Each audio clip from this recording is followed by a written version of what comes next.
est rentré dans le mois d'Elul. Alors tout le temps, les gens ils disent ouais, le mois d'Elul, tchouva et tout. Améler Bassadé, Akadosh Baruch Hu, il est proche, il faut qu'on fasse tchouva. Mais quand tu dis tchouva, c'est quoi la tchouva? Ça veut dire quoi faire tchouva? D'abord, pour faire quelque chose, il faut définir. Ouais, on fait un match de foot, mais je ne connais pas les lois. Je ne connais pas les règles du match de foot.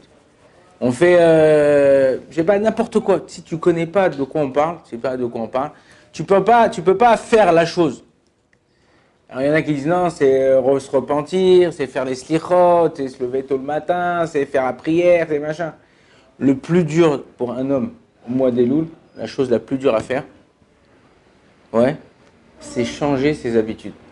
Toute l'année, on a pris des habitudes doucement. On se lève à une certaine heure, on mange certains trucs, on fait certains trucs, on fume, on machin, ta.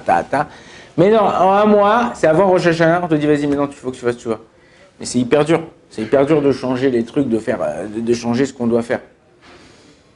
Je sais pas si vous connaissez comment ça s'appelle les... Attends, je sais pas, c'est ratons laveurs, ceux qui construisent leur maison là au bord dans l'eau là, dans les étangs.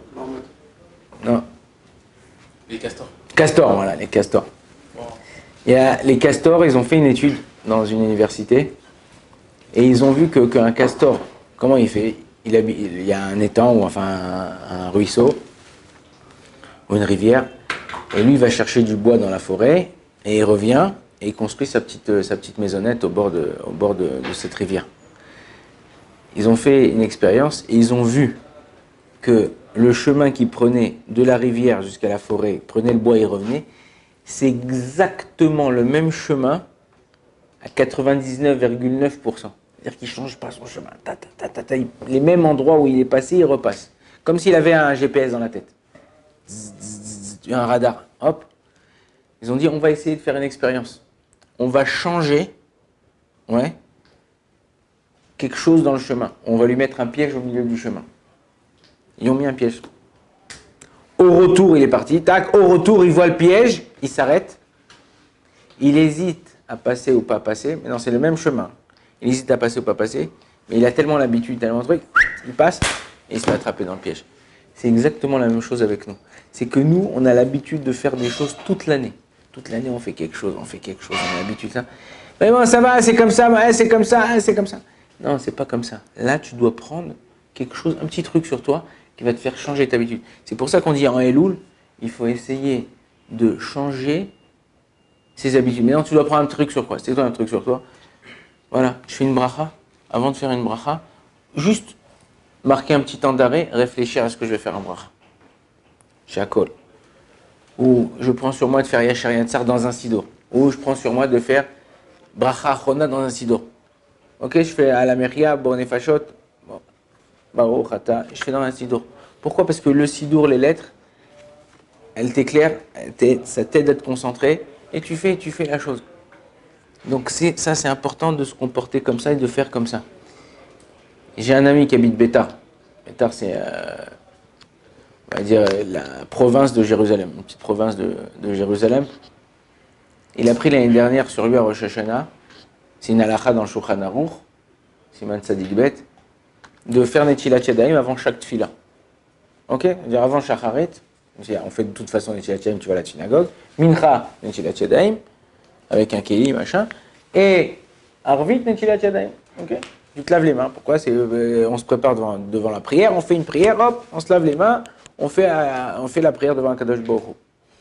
Donc ça, il a pris sur lui. C'est un petit truc, c'est pas difficile. Ok? Là, la prière, elle est disons à 1h. Tu te lèves, hop, vite, tu fais un petit lavage de mains et tu reviens faire ta prière.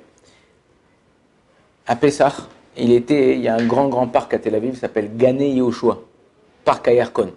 C'est un super grand parc, immense. Il y a même un étang dedans, il y a même une rivière dedans, qui se déverse dans la mer.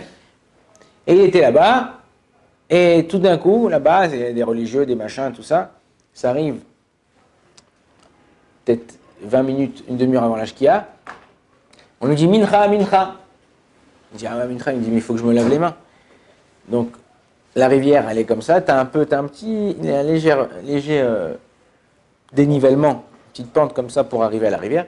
Il faut que je me lave les mains. Il prend un verre en plastique. Il va, il descend le tout petit dénivellement, comme ça, la petite pente. Et il va pour prendre de l'eau avec le verre. Et il voit une petite fille dans l'eau.